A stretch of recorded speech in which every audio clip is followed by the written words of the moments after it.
Good evening, Mr. President of the University Council, distinguished guests, ladies and gentlemen, dear students, Sir Pissarίδη. On behalf of the School of Economics and Management of the University of Cyprus, we're very pleased that we have tonight with us Sir Pissarίδη, the 2010 Nobel Prize winner in economics, who is currently a professor of economics at the School of Economics and Management here at the University of Cyprus.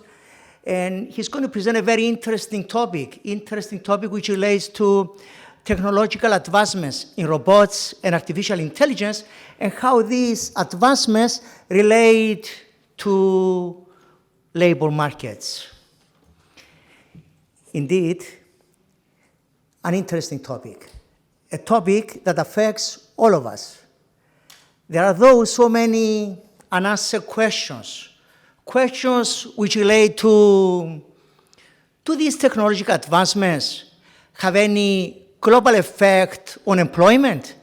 And if there's any global effect, is it equally distributed?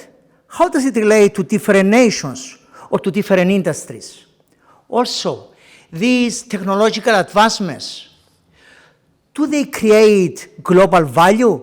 And if they do, which nations, which industries do they take advantage of these specific advancements? Since we're talking about nations, one of the major factors to be taken into consideration is what do some nations do to take advantage of these advancements? What do they do different from us here in Cyprus or from Greece? Is there any relationship between investment in research and development and investment in innovation with global value creation or with improvement in employment? What can we do here in Cyprus? Have we invested enough in research and development and innovation or not yet? Other nations here in Europe that they suffer in the past few years from high unemployment, like Spain and Greece, did they have enough investments in research and development and innovation? Have they done enough for technological advancements? Professor Pissarίδη is going to provide some answers to us with regards to those kind of questions. Since we're talking about value creation as well as improvements in employment, improvements in productivity, in efficiency, we are at the University of Cyprus right now. We are in the School of Economics and Management. And you may wonder, how does it relate to School of Economics and Management, value creation, and improvement in efficiency, productivity, and reduction in unemployment? Keep in mind, these organizations with technological advancements, they are organizations which are led by people like you. And in order to succeed in this highly competitive environment, what do you need? You need leaders with vision. You need executives to understand the industry, to understand the market, and be able at the same time to make the right investments at the right time. We want the leaders or we want executives to understand that this industry is capital intensive. It needs huge investments for technological advancement and high investments when we know that the technology is changing very rapidly and the product life cycle is shortened, risk is increasing. And when risk is increasing, we have to take some actions to mitigate that risk. Moreover, we need economists to set policies. We need economists in order for those individuals to understand the implications of the policies which are set by the governments. These are some of the issues that we discuss here in our School of Economics and Management. We emphasize leadership, we emphasize innovation, we emphasize research. And I'm very pleased to inform you that our School of Economics and Management as well as the 3 departments, Department of Economics, Department of Management, and Department of Accounting and Finance, are ranked among the top 50 in Europe. They are ranked among the top 200 universities worldwide. That's a big achievement. Also, our faculty and students are getting on a continuous basis global awards. They are getting as well research grants, either from Europe or internationally. And I'm very pleased to inform you that students from our school, more than 30 students, they were first prize winners from the Institute of Chartered Accountants in England and Wales, a very prestigious organization that I assume most of you know. For most people, it's very difficult to get the degree. We have more than 30 first prize winners globally. And possibly we are ranked #1 worldwide. That's a big achievement for our students and faculty and the administration of this school. Right now, I'm going to give the opportunity, and sincerely thank Mr. Pissaridi for being so kind to join us today for this very interesting speech. And he's going to answer any questions you may have. Last but not least, I would like to sincerely thank the sponsors of this event, RCB Bank and Politis newspaper, for being so kind to sponsor this event. They have been sponsoring this event every year, and I would like to sincerely thank them. Right now, I'd like to call on the stage the chairman of the board of directors, the chairman of the University Council, Mr. Mavromatis, for his welcoming remarks. Thank you.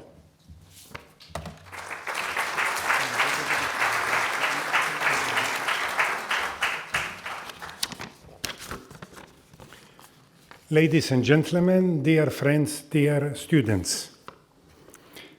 Artificial intelligence has seen a significant upsurge in the last few years, made possible by the collection, organization, and storage of amounts of data that was unprecedented in human history, and by the exponential increase in computing power and algorithm capacity. AI systems are now capable of solving complex problems which are sometimes beyond the scope of human intelligence. AI applications would seem to be potentially unlimited in banking, insurance, transport, healthcare, education, energy, marketing, also in areas like climate change, cybersecurity, defense, along with the traditional sectors such as industry, construction, farming, etc. It is expected to render production processes for goods and services more efficient, make at least some businesses more profitable, and help promote economic growth overall. This renewed surge forward in artificial intelligence also means that a number of questions regarding its potential role in society, its level of autonomy, and its interaction with human beings will focus particularly on ethics, security, transparency, privacy, labor standards, education, accessibility, legislation and regulation, governance, and democracy. The different approaches need to come together in the debate on artificial intelligence in order to look beyond the purely economic considerations. A multidisciplinary framework of this sort would be valuable when analyzing the impact of AI on the world of work, since this is one of the main areas in which humans and machines interact. The effects of AI on jobs and work therefore need to be considered very carefully at the political level in order to make economic changes socially sustainable. Artificial intelligence and robotics will expand and amplify the impact of the digitalization of the economy on labor markets. Technological progress has always affected work and employment, requiring new forms of social and societal management. Technological development can contribute to economic and social progress. However, it would be a mistake to overlook its overall impact on today's society. In the world of work, AI will expand and amplify the scope of job automation and lay the groundwork for the social transformation which will go hand in hand with the rise of artificial intelligence and robotics. And therefore, I would ask Sir Pissaridi to come to the floor for his very interesting lecture. Thank you.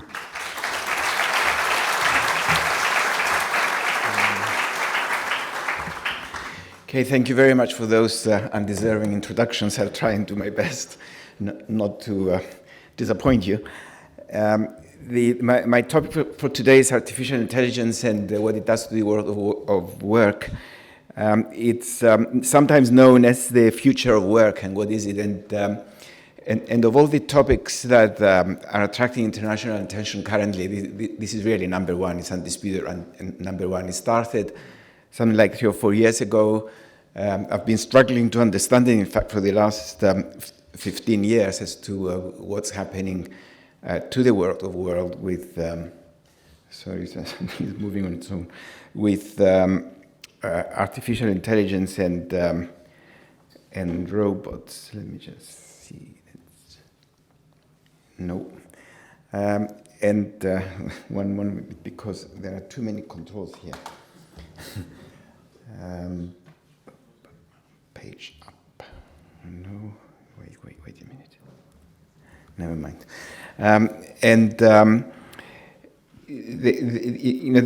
There were big sessions internationally, like in Britain, the Royal Society had a conference and it started an ongoing study in collaboration with the British Academy. I took part there with the scientists of the Royal Society, which was very interesting. The deputy leader of the Labour Party in Britain, he had a commission on the future of work in Britain, and that led on to scientists, lawyers, and myself establishing an Institute for the Future of Work in Britain, which has just been approved as a charity, and we're moving ahead. And only last week, the Eurogroup meeting of ministers invited me to to initiate a discussion about what artificial intelligence and robots are doing to the world of work. And I was astonished by the interest that was there and by the determination that they would do something, which is very good news.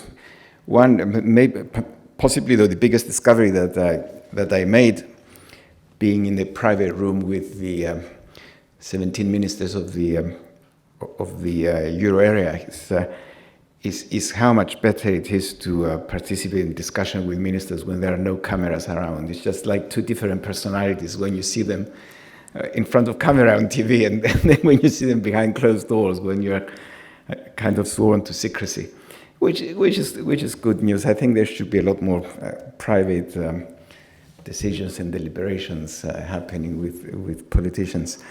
Now, unfortunately, of course, Cyprus is behind, and Greece, in fact, is far behind all this, as you will see in a minute. But that is life. We just carry on, I guess. And at last, I discovered how this works, and see where we're going from there. Now, the topics that I want to address, there are far too many, unfortunately, for an hour, and I do want to have discussion, to get your questions, because it's this problem that John Maynard Keynes, one of my heroes, if not my hero in economics, that he once said that if you think too long about the same topic and you talk too long to other economists, you don't realize that you stop making sense to anyone else, and you should be talking more generally to more general audiences about these things if you want to make any relevance. So I'd love to allow some time at the end for discussions. There are too many the topics. I do want to go through the first 4 because they're the ones that set out the framework in which we're thinking.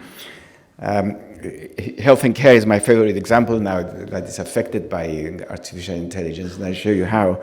I guess the obvious one to skip is how can policy help, because this is not something we're ever likely to see in Cyprus for our policymakers. So it might be an irrelevant topic to discuss down here by the time they sort out schools and I don't know, ESC and what have you, will be the policy requirements will change. So here we are. Let me start then with the topics that I'm going to address. First of all, I'm going to define generally what robots are, artificial intelligence, and what industrial penetration they have had. Then talk about the impact of new technology on labor markets generally. Then talk about job destruction and job creation induced by robots. And finally, health and care as an example. It is, in fact, my original work with my late colleague and friend, Dale Mortensen, it was a general framework on job creation and job destruction that we developed through a series of research projects and papers over a 10-year period of collaboration. And in fact, the way I'm thinking of robots is that the particular application of the technology, the new technology that is coming onto markets now, what does it tell us about the job creation and job destruction of that we see in the labor market? Unfortunately, a lot of the discussion that I see focuses on job destruction, and there is panic about, are we going to lose our jobs? What are we going to do? And they're ignoring the job creation side, but the job creation side is ultimately more important. My view about these things is that let technology destroy whatever jobs it can destroy, because it means they're inefficient, but focus on what jobs can you create and what role can government play to make sure that those jobs are good, well-paid jobs and ones that young people will want to train for. And that will be the focus of my work later on. So let me begin with the definitions of these. I mean, I don't know if it's a good idea to read everything up there. I tried to put the main points on slides. Now, there is no doubt that robots and artificial intelligence will disrupt labor markets. And disruption is a term that was introduced by business school type, but I think it's a very good term. I like it. It will disrupt the operation of labor markets as we know it today. Now, what are examples of artificial intelligence? The example that we should all know and not be surprised is automation in industry. Like, for example, today, as you will see a little bit later on, there's hardly any people that are employed in the production of cars. That's because of robotics. Self-driving cars are already appearing in the United States, United Kingdom. They've been tried out. They are safer than cars driven by human beings. But the key question is, would you trust a driverless car to take your children to school? And 99% of people say no. I don't know why they trust taxi drivers more than robots to take them to school, but I wouldn't trust them either, actually. Then electronic passport gates. Well, in all the countries of the world that have been, all the airports, the ones that have introduced electronic passport gates have replaced passport offices, with the exception of Larnaca, where the introduction of passport gates has actually increased the number of passport offices.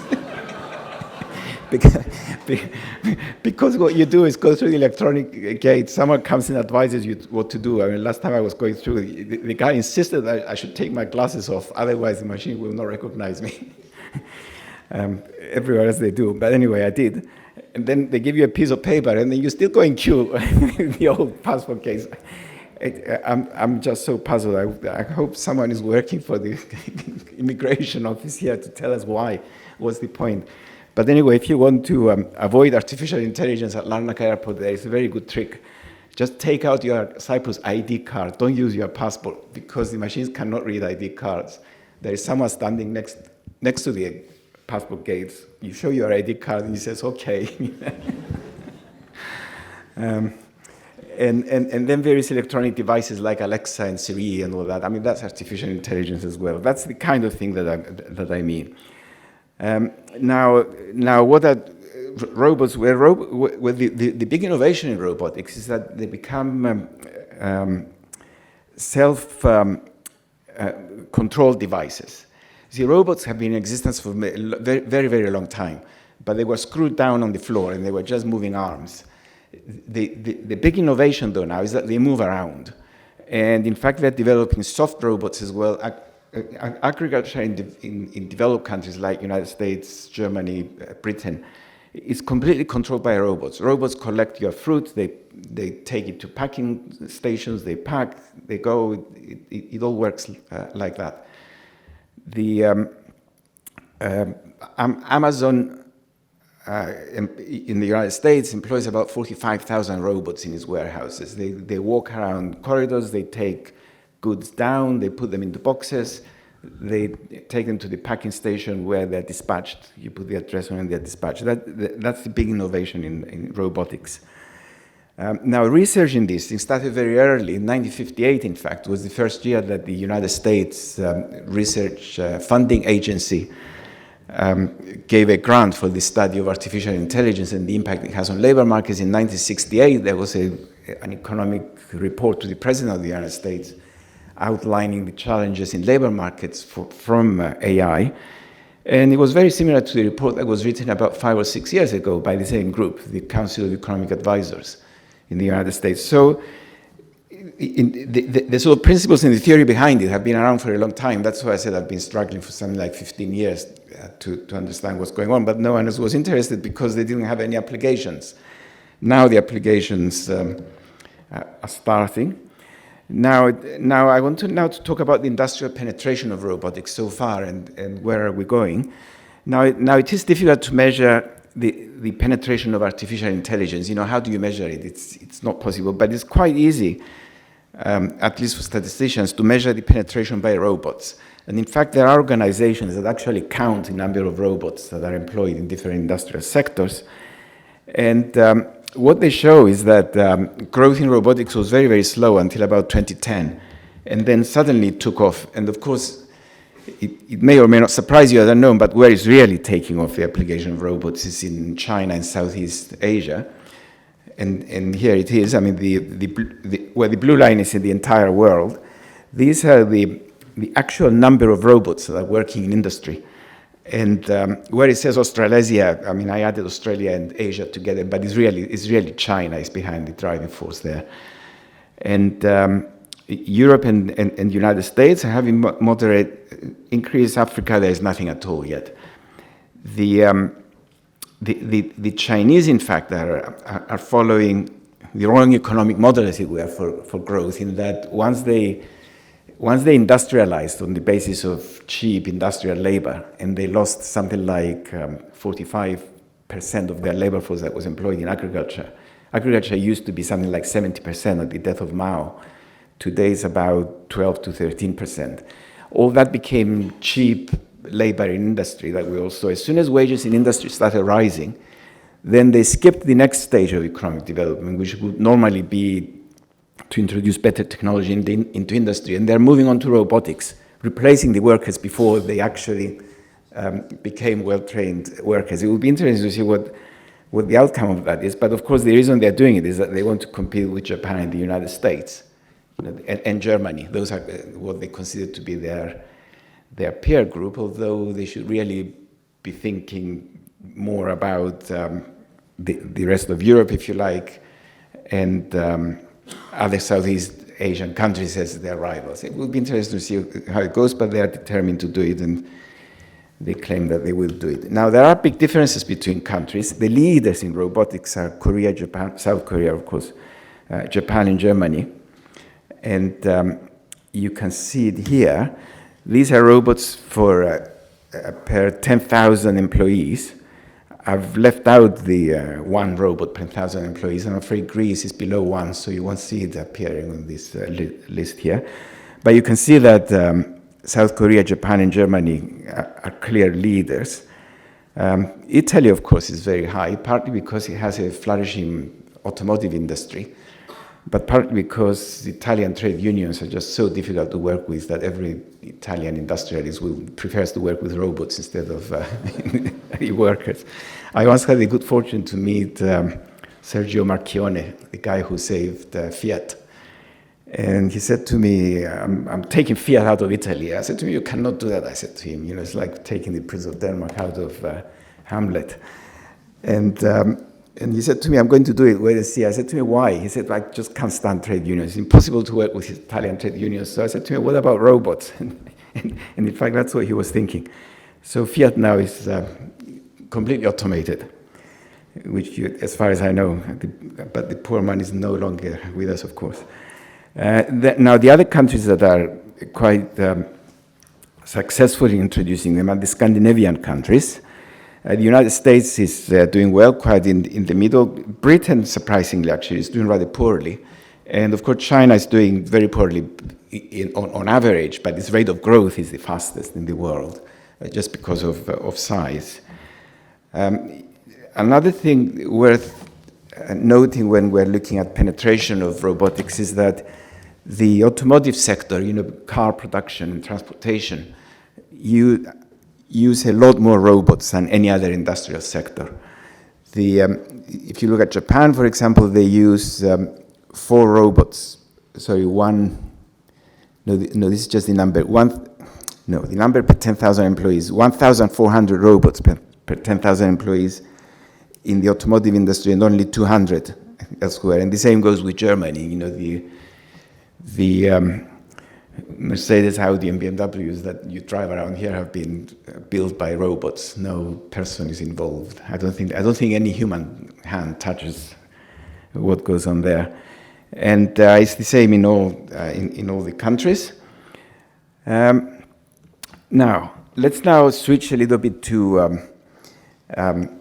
the theory. I mean, should we sort of send robots home, as it were, so that the jobs remain with workers? And of course, the answer is no, because robotics currently is a new technology to hit production. And it should be embraced. If you don't, you're going to lose competitiveness to those who do.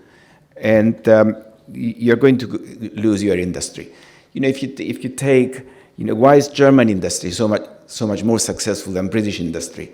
Because the Germans, very, very early on, through their R&D and through automation, they increased their productivity, their efficiency in industry. The Brits got stuck with old techniques and decided to focus more on services and finance, and therefore they lost all their industrial base. It's simple. If you don't, there is no reason why that should have been the case. If they introduced robotics, if they did more R&D directed to industry, they would have been there today, but they haven't. Now, as far as R&D goes, obviously the technological leaders of today, who are South Korea, Japan, Germany, are the 3 leaders, and the United States, do their own research. But it's not that there is no hope for the others. I mean, they can copy. And China has been copying up to now. It's only recently that they're introducing their own research, their own frontier research. The Scandinavians actually are the very impressive performers in R&D, because despite the small size of those countries, they do very good frontier research. And in fact, even if you look at digital things and to come out, successful startups, Sweden, I would claim, probably has more than any other country per capita. Almost all the successful startups that you see, all the apps in the phones, are American, except for 1 or 2 Swedish. Spotify, for example, is Swedish. Skype is Swedish. Can you name a British one along those lines? Not a single one. Germany has some lesser knowns, but it's quite admirable what they are doing. I sort of unconditionally have been praising Sweden over the last several years, but after last Sunday's elections, I think I'm going to tone down my praises, just in case I run into trouble. Well, here is who is doing R&D in the world, who should be moving forward. Again, you can see Korea, Switzerland. Switzerland actually are there because of pharmaceuticals, mainly. It's not really industrial. But it's Korea, then Switzerland, Japan, Sweden, Austria, Germany, Denmark, United States, Finland. And then it goes down. China is at about the average of the European Union. And then all the southern European Union countries to the right of the average.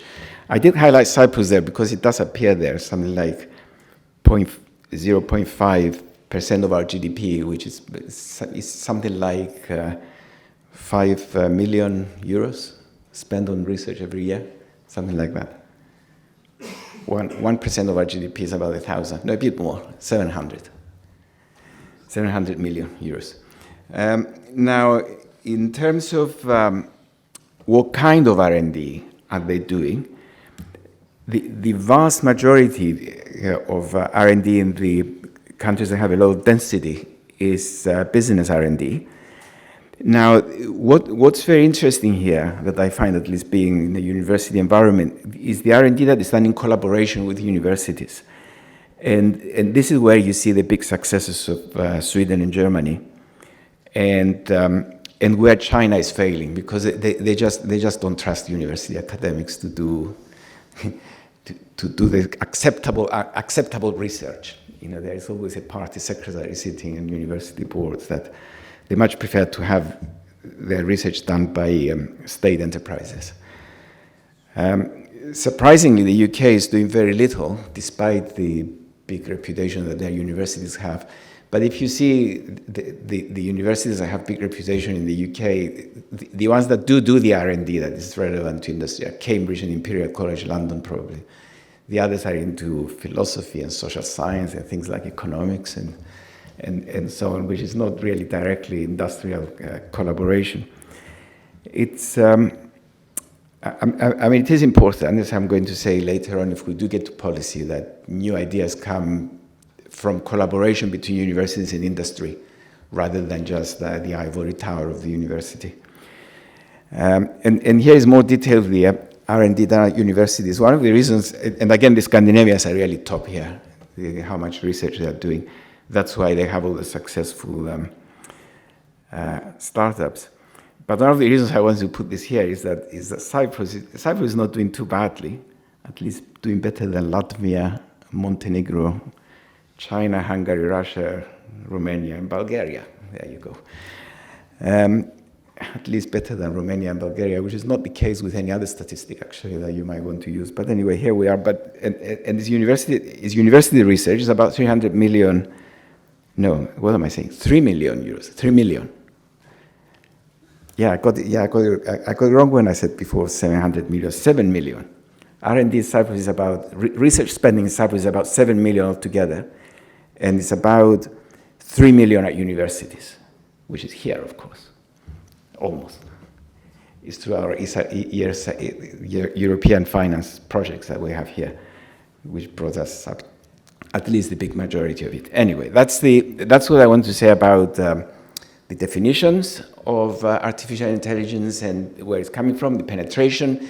And to summarize, what we see in the penetration is that there is a very big gap between Northern Europe and Southern Europe. The true leaders are South Korea, Japan, Germany. The big growth industry, the big growth country is China in this field. And in Europe, the wealthier North, especially Scandinavians, Germany, and the other smaller countries around it, like Austria and Netherlands and so on, are doing a lot more in this on this technological field than the south of Europe, which is a matter of major concern. It's one of the things I highlighted, in fact, at my Eurogroup presentation, because there is no way that we're going to converge within the euro area if we carry on like this. Something needs to be done to bring Southern Europe research and technological levels up. Now, more generally, the impact of new technology in labor markets. Now, why are people worried about new technology? Well, the key reason is that it's because of what we call the structural transformation that new technology brings. In that when there is a new discovery, a new technology, it doesn't affect all jobs in the labor market uniformly. It's very bad for some jobs because it destroys them, and it's very good for some other jobs, and then it leaves a very large number of other jobs without touching them. Now, what's the response to that? The response is that the economy will have to adjust to that. How can an economy adjust with workers changing jobs? It's the transition that workers take. So the term structural transformation comes from the job structure of an economy needs to transform when you have new technology coming onto that economy. And that's a very big challenge. You know, workers should be both willing and able to give up their jobs and move on and take new jobs. Now, the sort of, in a way, the problem and the counterintuitive argument there is that workers need to move to sectors that don't get the technological innovation. Just imagine if you have robotics introduced into the motor car industry, and suddenly you can produce more cars with robots than you had before, then you don't want to attract more workers into that industry, because what are you going to do with all those cars? If you already double your production because of robots, what you want to do is to get rid of the workers you have and send them on to produce something else that hasn't benefited from robots. And therefore, you have this paradox, if you like, which was first, in fact, pointed out in the literature by William Baumol in 1967, so it's known as Baumol's cost disease, in that labor has to leave the sectors that benefit from the new technology and go to sectors that don't benefit from the new technology. Now, you can imagine a politician, imagine a politician saying, we want to encourage our labor to leave all our innovating sectors and go and work for sectors that haven't innovated. But that's what the free market economy will do. There's no escaping it. So it's finding a way of selling it to the public. That's the key. And this is what I'm going to say here, in fact, when I say people talk about the job destruction from robots, but not the job creation. The job creation is going to be in sectors that don't have robots. And that's why I want to use medical care as an example. You don't want a robot to look after you when you're sick. You want real people. So those who used to produce cars, and now robots are producing the cars, should learn how to become carers and come and look after people. That summarizes my talk. We might as well go and have a drink now. Anyway, that's where we are. Now, just a few words. I guess this is something that we can either talk quickly or cut down. I mean, new technology is not new. New technology is not something that we haven't experienced before in labor markets. The first country to experience new technology was Britain in the late 18th century, which was based on steam power, waterways. All the canals of Britain were dug up at that time, the first factories. And a lot of jobs were destroyed there. In fact, the jobs that were destroyed there were very skilled jobs, artisan jobs. You see it now. If you go to an antique shop in Britain and you buy furniture that was made before 1750, then they will tell you, oh, this is such and such a craftsman that got the piece of wood from the forest and carved it all and created this furniture, and that's why it's so expensive and it's so wonderful. We'll buy furniture that was made after 1700 or at least after 1800, and what is it? It's broken up into lots and lots of processes. There is someone who will cut the wood in the forest, then it will be shipped along the canals to the factory. The factory will put it together, then someone else will polish it. That's the first industrial revolution. It destroyed the job of those exceptional craftsmen who used to produce things from raw material to finished products, and broken it up into the different stages which are done in factories. That was genuine job destruction by those poor people, and that's why you got the Luddites having a sort of one last battle against technology, because they were skilled people who lost their jobs. Now that contrasts with the second phase of the Industrial Revolution, which is the late 19th century, when electricity came along and the internal combustion engine. Then the jobs you destroyed there were really awful jobs, and it was like the Oliver Twist kind of situation. So there you destroy unskilled jobs, and the technology is welcome. Electricity was welcomed by everyone. It was a wonderful thing, and the internal combustion engine, the motor car, because it freed up workers from those awful working conditions they had before, going with candle lights down the coal mines and having one explosion after the other, that kind of situation. And there you go. You destroyed unskilled jobs there. Now, in my view, there is no more disruptive technology was ever introduced in our modern world than electricity. Robots are nowhere near electricity as to what impact it's going to have. And I would think the second most important is the internal combustion engine, is the introduction of the motor car, which changed completely the way we think about jobs and our lives and our social lives and all that. But electricity, though, gave rise to this tremendous growth of industry in the 20th century, where every single home was supplied with about 5 or 6 electrical appliances that they didn't have in 1900. In 1900, middle-class homes, I mean, there are studies in the United States, actually, most of them, that middle-class homes in the United States in 1900 were employing something like 6 or 7 immigrant domestic workers. You know, someone would come to wash your clothes, wash your plates, clean your carpets, whatever. There are some wonderful books, actually, if you ever want to read this entertainment, how middle-class families coped in 1900 in the United States.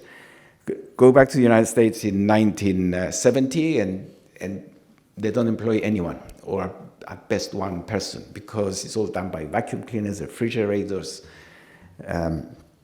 washing machines. Well, all that massive production took place over a 50-year period, and it was due to electricity. That's why I'm saying electricity was by far the biggest technology. Now, in terms of motor cars, I found some amusing pictures in Britain. This is the Bank of England, just before the introduction of the motor car into London. And you can see how communication was done.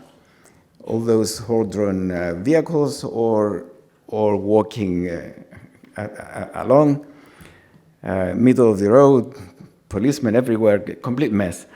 Now, this was 1890. This picture was taken in 1890. And look at this picture, it was taken in 1910. You know, only one horse remained. So you can see what jobs, I mean, destroyed the job of horse breeders, keeping stables in London, where in 1890, in fact, there were people writing in a way that if we carry on like this, the whole of London will be covered by horse manure in 20 years, which is what we're saying now about technology. Well, it's not covered by horse manure because these vehicles came along. The other very interesting feature, of course, of this picture is the gentleman in the tails.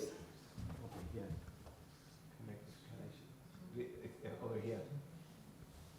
Who must have been a Bank of England employee. That's how they used to dress in those, to go to work in those days.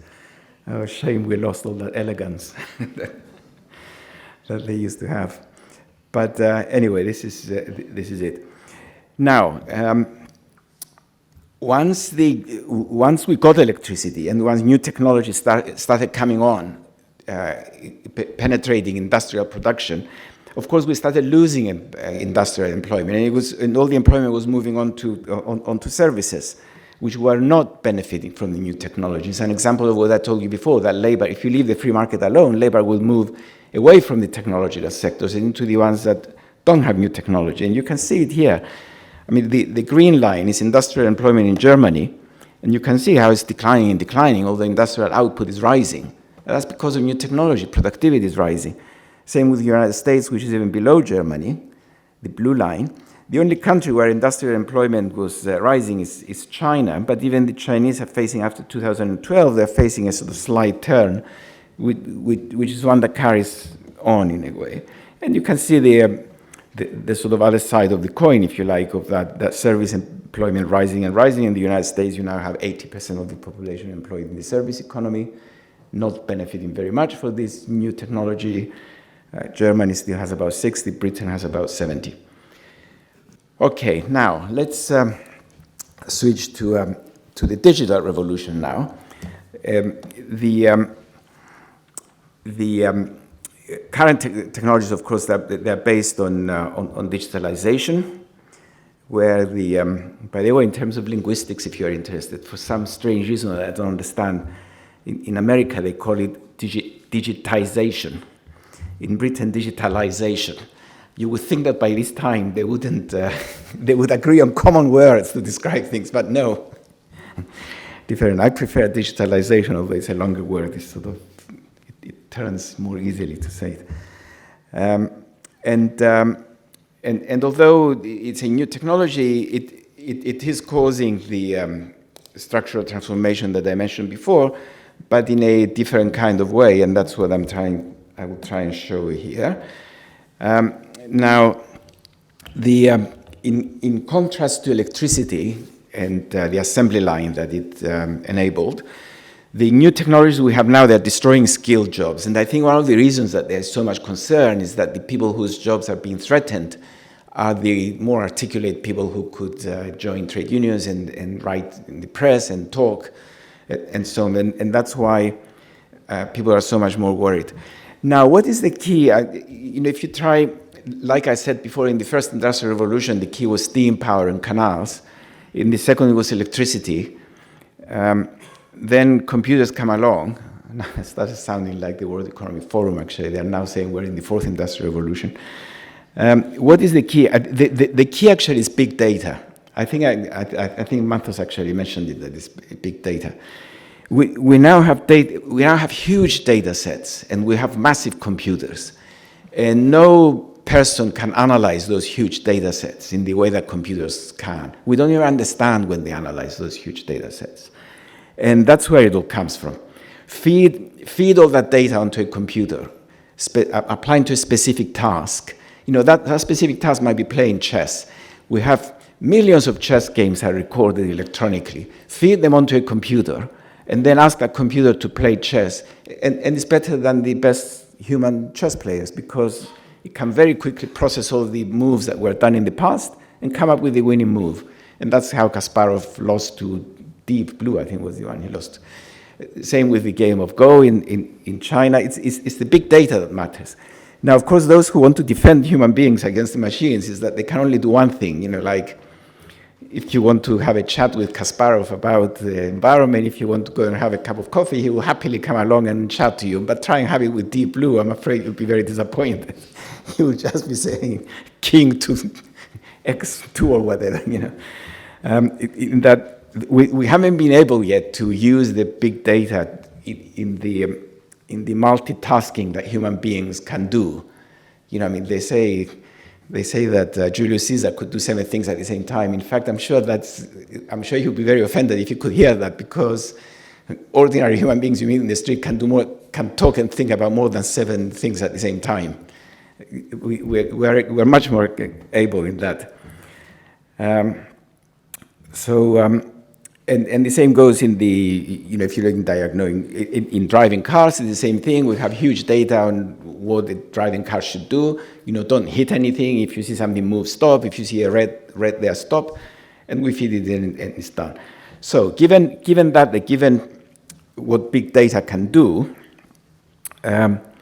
what jobs are under threat here? Okay, this is something I talked about before, that the challenge is how to persuade workers to transit from the sectors that are being threatened to the sectors that are creating jobs. And what we know so far, I mean, this is a literature that is under flux. In fact, I think that people started revising this now. But what we're discovering is that, or what we're finding out through the research, is that the skills of people who are threatened by these technologies lie somewhere in the middle of the skills distribution. The people who are very, very highly trained can switch quickly from one to another, and robots or big data cannot compete with them as yet. They can use them, in fact, to their advantage. Like what you might call their complementary. Just think of a CT scan that uses artificial intelligence on the body, where a top medical doctor can use the results of the CT scan to increase his or her productivity, in other words, in the diagnosis. But the technician who was going to help there is losing his or her job, because the machine just goes up and down on its own and does it. That's the sense. Exactly the same in universities. When I first got my job at the London School of Economics in the 70s, we would write things on paper, give them to typists, and come back a few days later with the finished product. Those typists, at least the ones we had at the LSE, had university degrees. Now we don't have any typists at all. They just give us a laptop and say, get on with it. And we do. But the security people, the porters, the delivery people, they're still there employed, low down. They haven't benefited from computers. We like to think that we benefited. The quality of our work now is better than what it used to be before. You can see it here, actually. I mean, the 1970s, if I gave you a lecture, you wouldn't have seen any of these beautiful pictures at all. This is due to this machine here. and now, should we worry about that? Well, I think we should, because there's threat of massive increase in inequality, apart from those people losing their jobs and needing to go and work somewhere else, because the very highly trained people, the top people, will benefit from the introduction of computers, and their pay is going up. The middle people lose out because they lose their jobs, so no one will dare go and ask for a pay rise, unless you work in a Cyprus school. And the people at the bottom just don't benefit at all, they stagnate. And we see that in the United States already, where since the Great Recession, since the collapse of Lehman 10 years ago, all the benefits from the economic growth that the United States has experienced went to the top 5% of the skills distribution, the top 5% of incomes. Below 5%, there's been absolutely no benefit. And that has a lot to do with it. Now, the process is still ongoing. There are many estimates about how many jobs are still under threat, and I think the most plausible estimate actually is between 10 and 30%. McKinsey, in a very good study, I should admit the conflict of interest there. I worked as their academic advisor, but that's not why this study is very good. On the study, it's they come up with something like 14% in the United States and in Western Europe, and I think that's the most plausible numbers. So it's sizable, but it's not the end of the world. You know. I can show you some. It's quite amusing. I mean, the people who had the biggest impact on this, actually, there were two people at Oxford, Carl Frey and Mike Osborne, I think. No, maybe not Mike, anyway. One is economist, the other not economist, who actually calculate the probabilities of jobs closing down because of computerization and artificial intelligence, and jobs that are not threatened at all. Now, and I do find their estimates plausible, actually. I mean, telemarketer is the person who takes an order on the telephone and then sends you the goods, where they've gone completely. You know, people nowadays order online. You don't talk to someone on the telephone to order things. You just do it online. Loan officer is the one who examines your ability to repay, if you like. And those outside Cyprus have gone completely. If you want to apply for a loan through my bank in the UK, for example, you type in your various questions they ask you, and within seconds they tell you approved, not approved, finished. You don't talk to anyone. Legal assistants are disappearing because legal assistants are the guys who went to archives and read one book after another. Well, everything is online now. You just do a search of keywords and you get the answer. And even some lawyers I know can manage to type in a keyword onto their computer and get the answer. Taxi drivers are coming, fast food cooks, where your McDonald's is no longer cooked by human hands.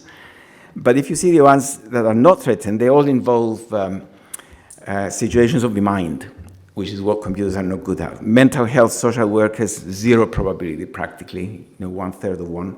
Occupational therapist, dietitian, doctor and surgeon, and clergy. You wouldn't want to go to church and have a robot give you the sermon, I'm sure. Below 1% probability. So anyone sitting worrying about what to recommend your children to study, the job will survive, there you go. Send them to the church. So this is what I talked about. The general consensus is about between 10 and 20%, 10 and 30% of jobs gone. There is lots of anecdotal evidence. We still don't know, but it's an area of very, very active research. In fact, I mentioned the Institute for the Future of Work that we are just starting in Britain. One of our jobs would be to compute, at least starting with Britain, as to what number of jobs will be destroyed in the near future. Now, the principle behind the destruction, if you like, and the way we're thinking about where to find them. I did mention that the key discovery, the key property of artificial intelligence is the big data.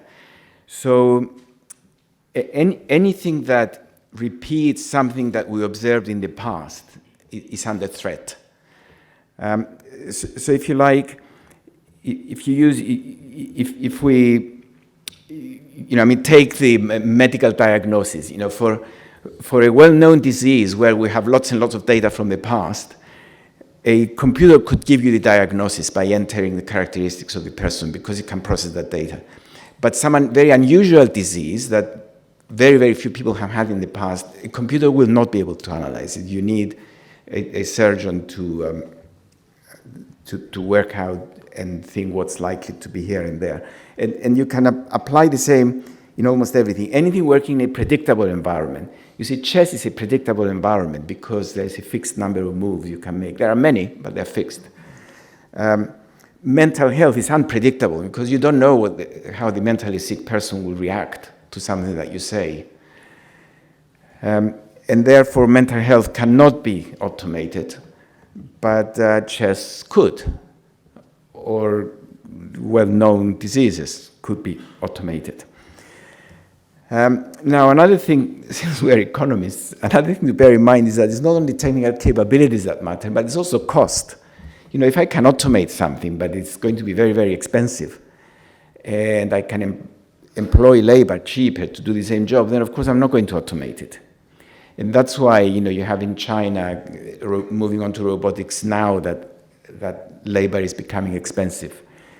And that's why Italy has moved into robotics at such high speed, although on other things it's not up to the level of Germany, but in robotics it's just after Germany. The reason is that labor has become very expensive in Italy.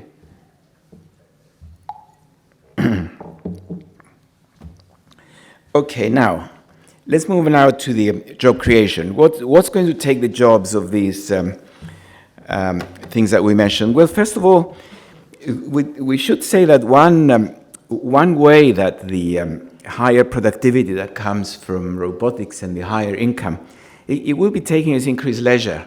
There is good evidence for that. People do want to take time off when they can afford it. And if you can have a robot doing the job for you, why do you want another job? Just get the income from the robot and go and spend it in more pleasant ways. And I guess John Maynard Keynes, to his credit, he did predict that as early as 1933.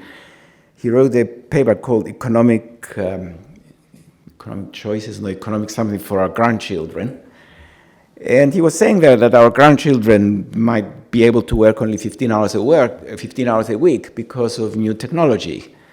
Now, of course, he didn't have grandchildren himself, although his brothers and cousins had them. In fact, I met one of them. She's called Keynes and works for The Economist. I said, that's an unfortunate job to do. And they're now adults. I don't think we work 15 hours now, or anyone works 15 hours, but we're not too far, though, and you will see it in a minute. Okay, the evidence we have is that wealthier countries work less, at least within Europe. Once you bring in the Koreans and the Japanese, things might get, they don't get messed up very much, but Europe is striking. And in fact, what you are going to see next is my favorite chart that I show everywhere, especially when I gave this talk in Germany. In fact, if you look just at these are hours of work, it's the average hours of work per week in the OECD, so it has both European and non-European countries. But when you look at the highest number, beginning from the left, you have Mexico, Korea is high. The first European country that has high numbers of hours of work is Greece. Now, these are employed people in jobs. How many hours do they work, conditional on having a job? And the country that has the smallest number of hours of work, the laziest country, in other words, is Germany, followed by Denmark, Norway, Netherlands. And it makes sense in a way because what jobs do Greeks do? Compared with other European countries, they have extremely high small business, family business, self-employed sector. Now, those are those tiny shops that you find on the islands and in the center of Athens. They go to work at 10 in the morning and they leave at 10 in the evening. The labor surveyor goes along, says to them, how many hours do you work a week? Oh, I work 12 hours a day. I come at 10 in the morning and I leave at 10 at night. And it's recorded 12 hours of work. But then the only revenue you have during those 2 hours is probably 1,000 euros selling Chinese plastic replicas of the Greek gods to tourists. In other words, productivity is extremely low. But if you do see the time taken off work, once you have a job, then the Germans are number one in Europe, followed by the other Northern Europeans. And you can see here that there is a very good correlation between the productivity of a country and the number of hours of work that they do, with Germany the lowest within Europe and Greece the highest. The one country that is an outlier is Ireland. You would think that the income that the Irish have, at least in the statistics, they should be working less, but in fact, the reason is that that income doesn't belong to the Irish, it belongs to the American multinationals who recorded as Irish income. So it's not that they are outliers, it's just that the statistics are such that they get very distorted. You know, they have Amazon and Google and so on, and they show the income of those American multinationals is recorded as Irish income in the statistics, so they pay the lower Irish taxes instead of the higher American taxes. Now, the average in Germany, which is the lowest, is 26 hours, not the 15 hours of Keynes, but in Greece it's 37 hours, which is very high. Okay, now, having said that, we will create new jobs as well. So the world of work is not lost. This is the focus of the future of work that we're going to have in our research as well. Where are the jobs going to come from? And I think there will be three sources of new jobs that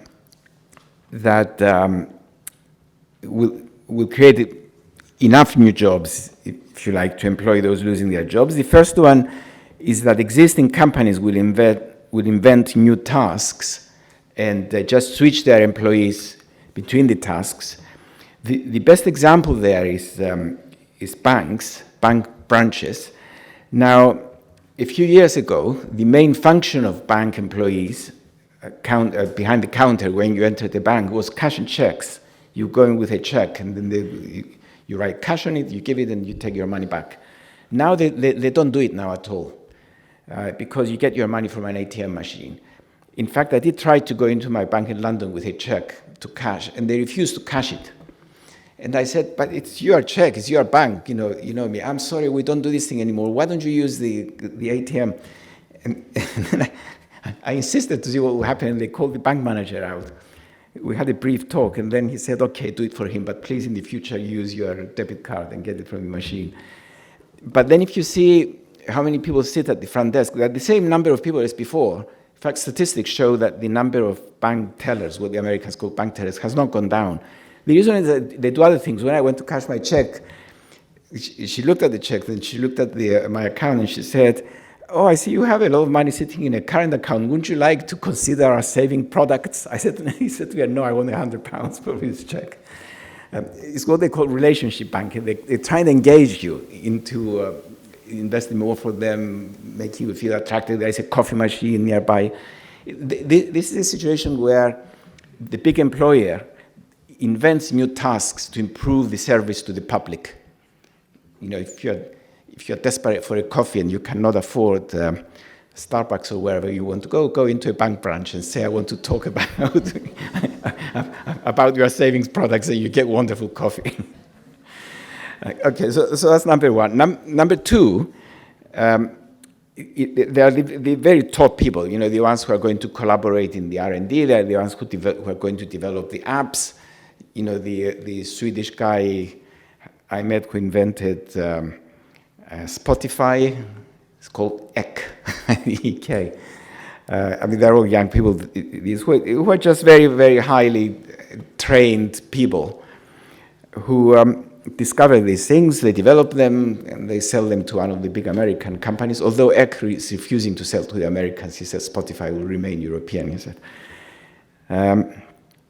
I complained to him, though, because I think I have never listened to Spotify, but every month that I look at my credit card statement, it says Spotify $9.99, and I wonder where it came from. And they said to me, oh, someone called, and they said my daughter's name authorized this payment. in one of my off moments, I must have given her my credit card. I said to her, you use this one if you want. And forever I'm paying for that downloaded music. But anyway.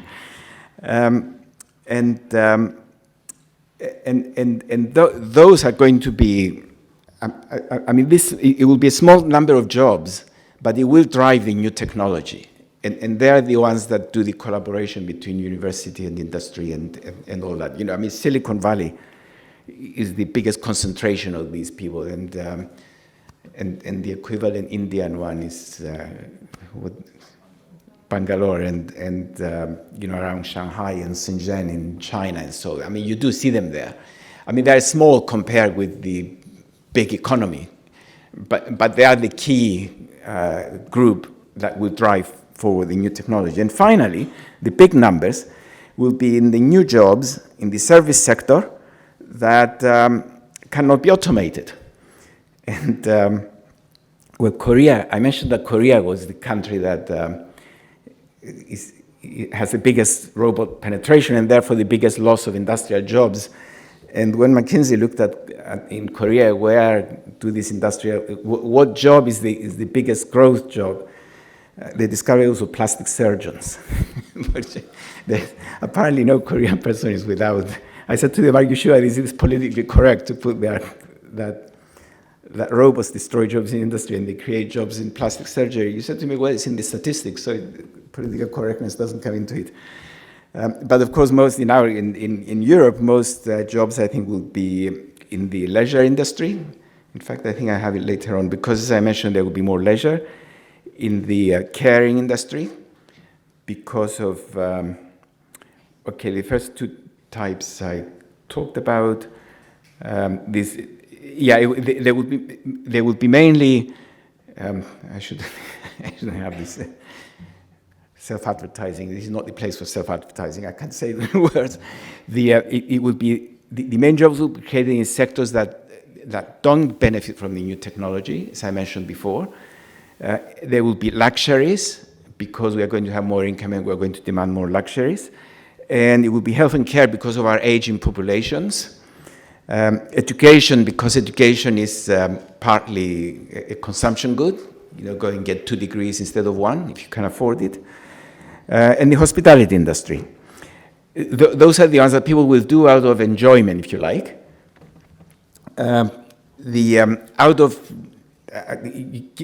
Not enjoyment, but just to avoid chores type of jobs. Household services will be creating jobs. It's what we call marketized, you know, where now you might be, or where 20 years ago you may have been doing your own cleaning in the house. Now, if you can afford it because of rising standards of living, because of new technology, you employ a professional cleaner. Now, I've been giving a signal that I should stop.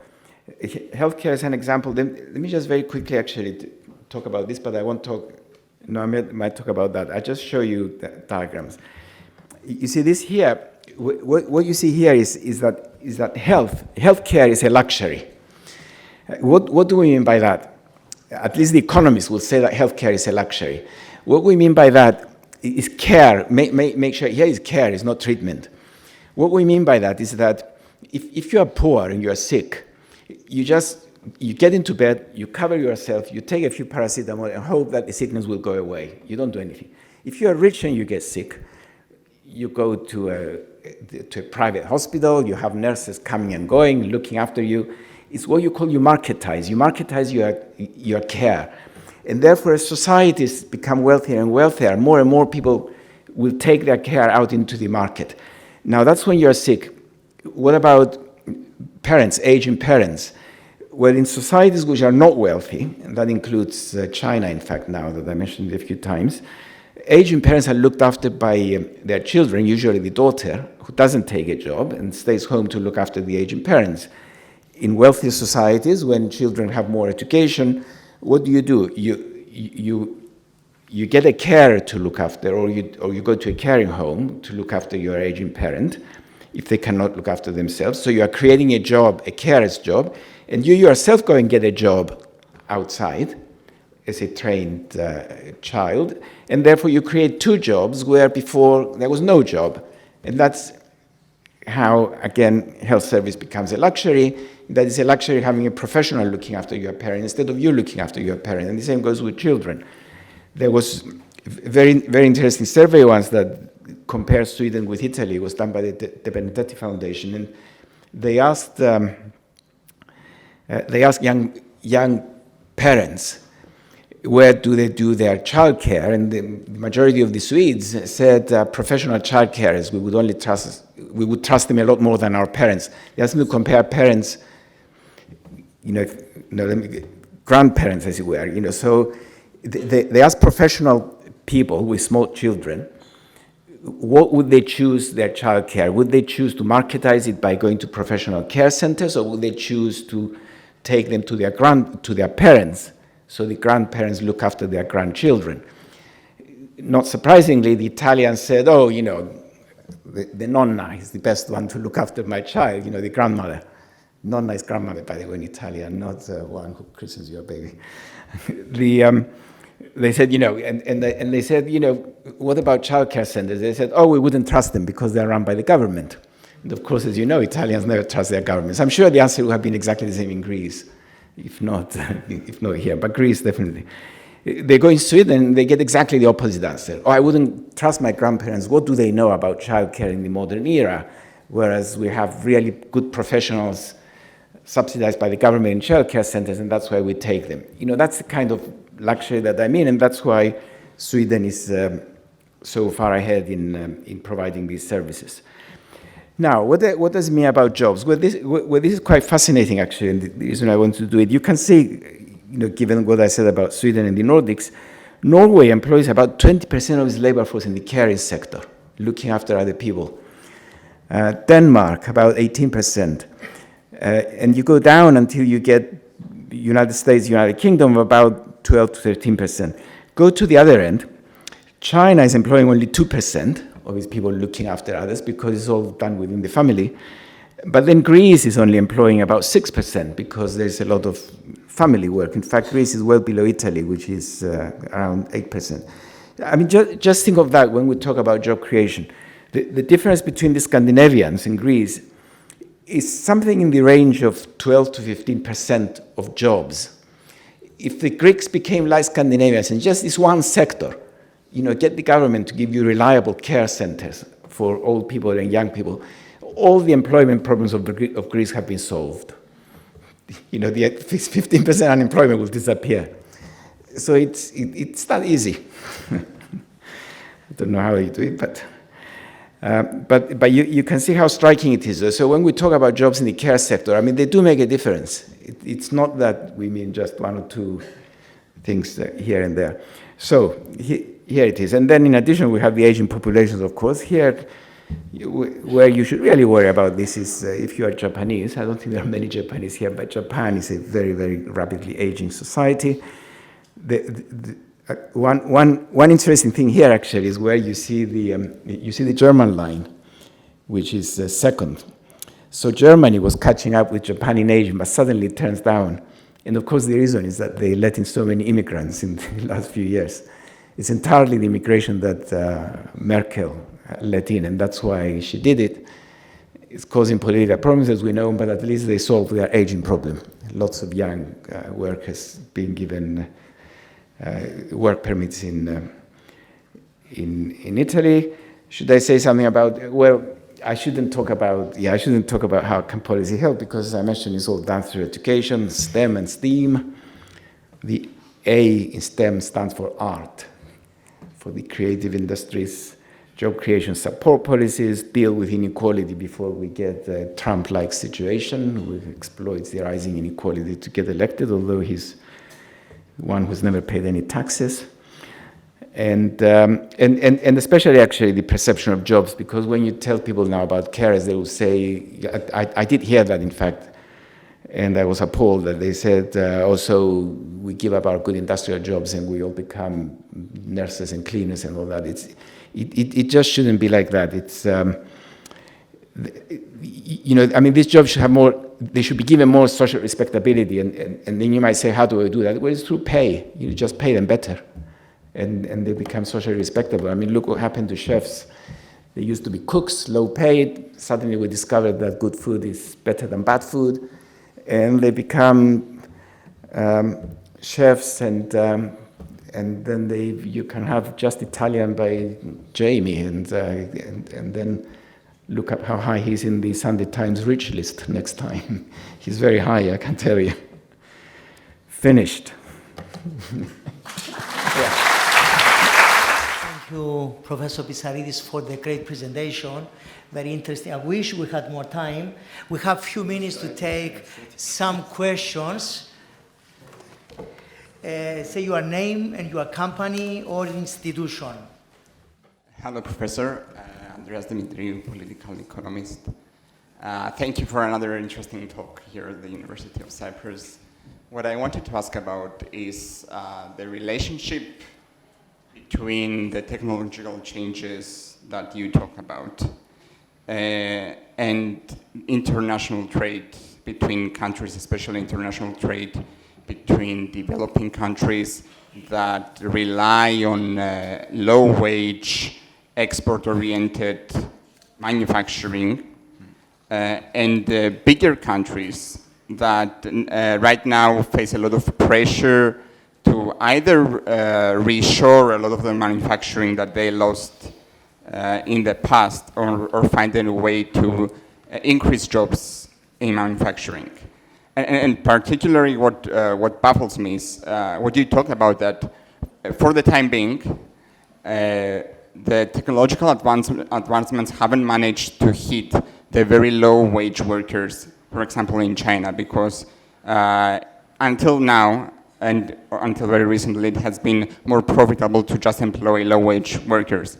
But I assume that this is likely to change because, technological advancements, economics. Please make the question quickly. Yeah, the question is essentially that what do you think is going to happen when the technologies become so cheap that even very low wage workers are not worth it? No, okay. Let me get more questions, please. Okay. Thanks a lot, Andreas. Okay, another question?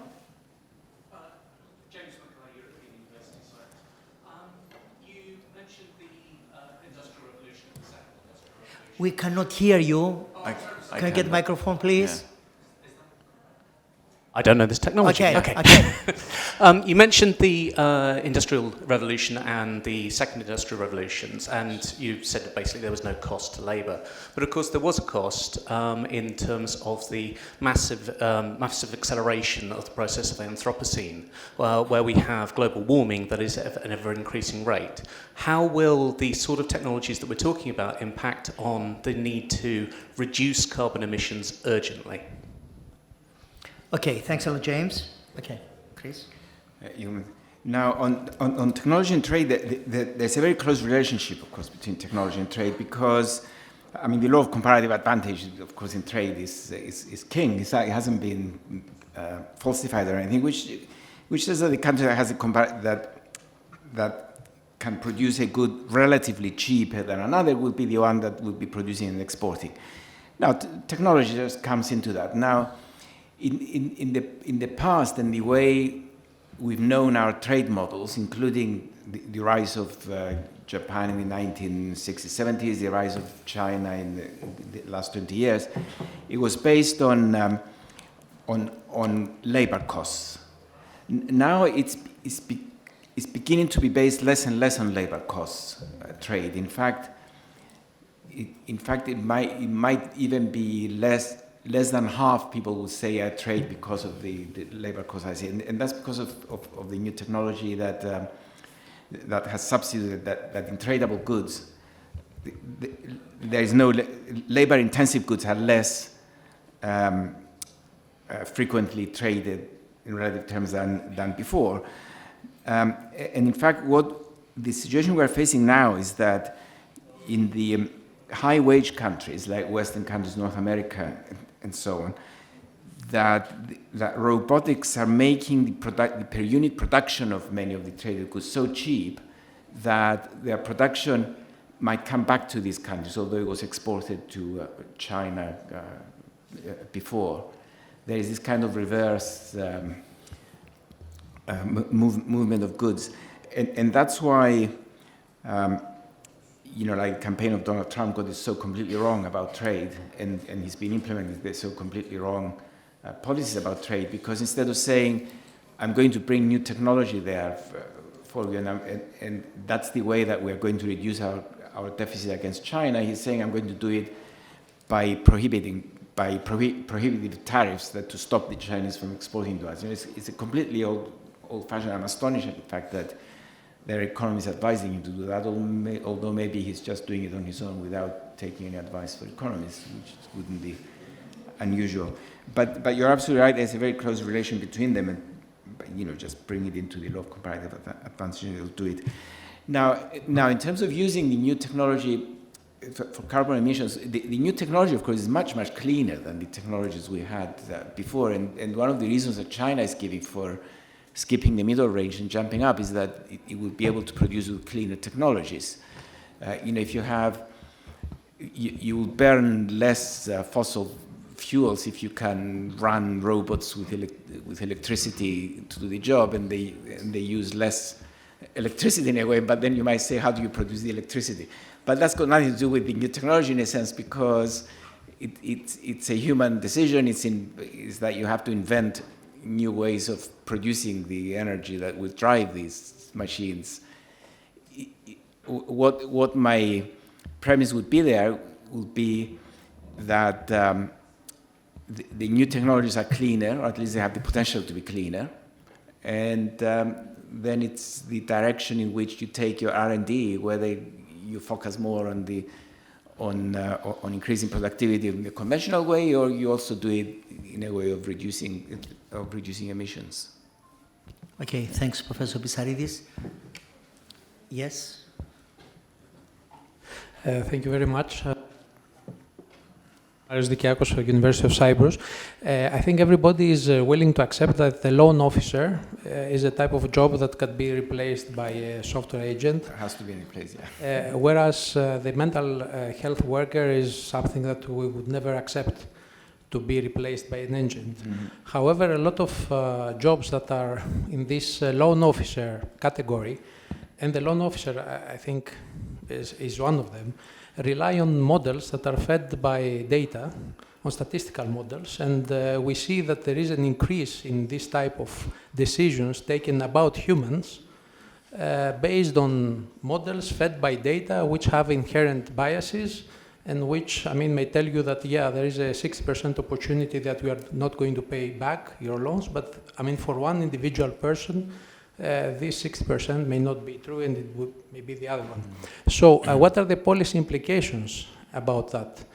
Given that first, data do not, you said we have big data, but that's not true. Big data belong to Google, Amazon, Tencent, and not to us. So what are the policy implications if society gets against this? Okay, thanks, Professor Dikiakos. Let's get a question from a lady. We need ladies as well, okay? Thank you. You don't have a microphone there? There's one behind They cannot hear you. There is one behind you. Okay, thanks. Hi. Say your name. Stavriana Koftaros from the Democratic Rally, so it's going to be a policy question. I think What's it the kind Democratic Rally? Is that Synagemos? Democratic Synagemos, yes. Oh.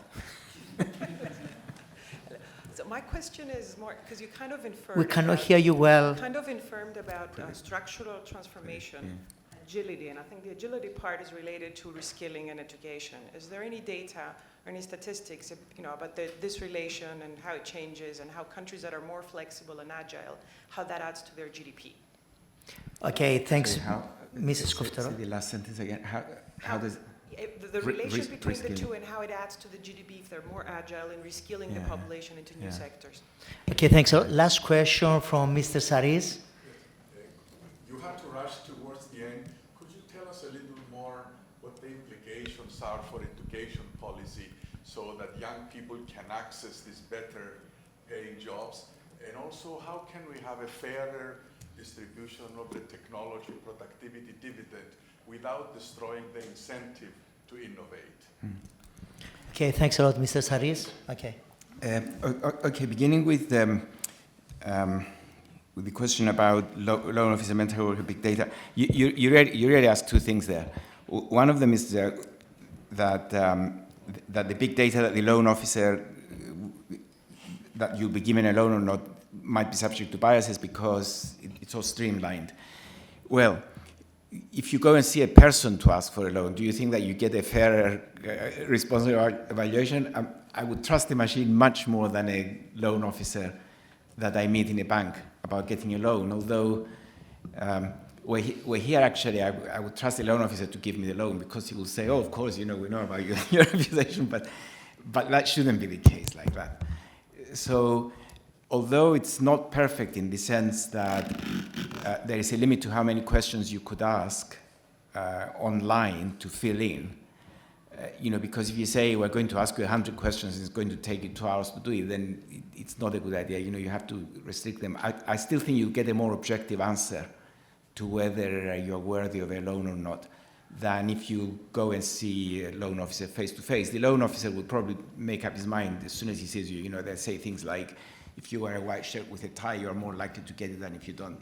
There are things that people play about. So I wouldn't agree there. There is an inherent, there might be an inherent bias still in processing big data, but it's not as big a bias as people making up their mind. It's like self-driving cars. You might say, how to trust the machine? You might have an accident. Well, a human being is more likely to have an accident. It's the deviant behavior.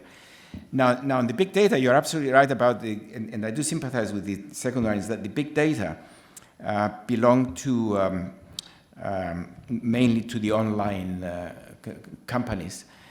They are selling it. It's a very controversial issue, and companies are buying. Now, when we say big data, I use chess as an example. Obviously, chess data doesn't. No, it does belong to people. You buy them actually. Even the robotics data I showed you, we had to buy it from the Industrial Robotics Society.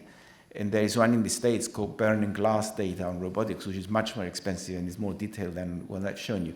There is a market. Now, different countries follow different approach. Any company in China that collects big data is obliged to give it to the government if the government requests it. Alibaba, for example, has detailed data on 600 million Chinese people. And as far as I know, the government hasn't asked for it yet, but they are obliged to give it if it asks. On the other hand, Apple is refusing to give many things, and they got into trouble, in fact, even data about criminals. So that's a massive question that we now have. It's the confidentiality of big data. Every time you enter a word in Google, then your computer goes down as that. It's scary. The university was kind enough to give me a new laptop only 2 days ago, and I logged into my Gmail and all my other devices. They all have an iPad, Apple. There's a new computer has logged into your. Have you bought a new computer now? He said, or is it someone else? It took them about 2 seconds to figure it out. That's life.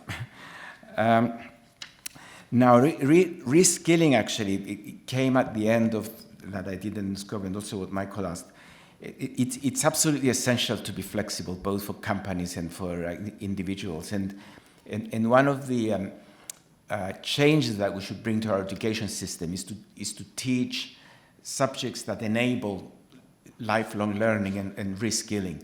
That's the one thing that the OECD and the European Commission are persuaded that's the case, and that's the one thing that they are pressing ministers in every meeting they have, that they should adapt their economy to be more flexible, to have more reskilling. Ask your colleague Harris Georgiadis about the latest document they received from the background note they received from the European Commission, and it's exactly on more flexibility for business and the willingness to reskill and retrain. In my view, that I guess Harris will agree with that, is that we'll agree with half the story, is that the best way to have the lifelong learning and retrain is to leave it to the private sector. Don't let the public sector do it because they'll mess it up.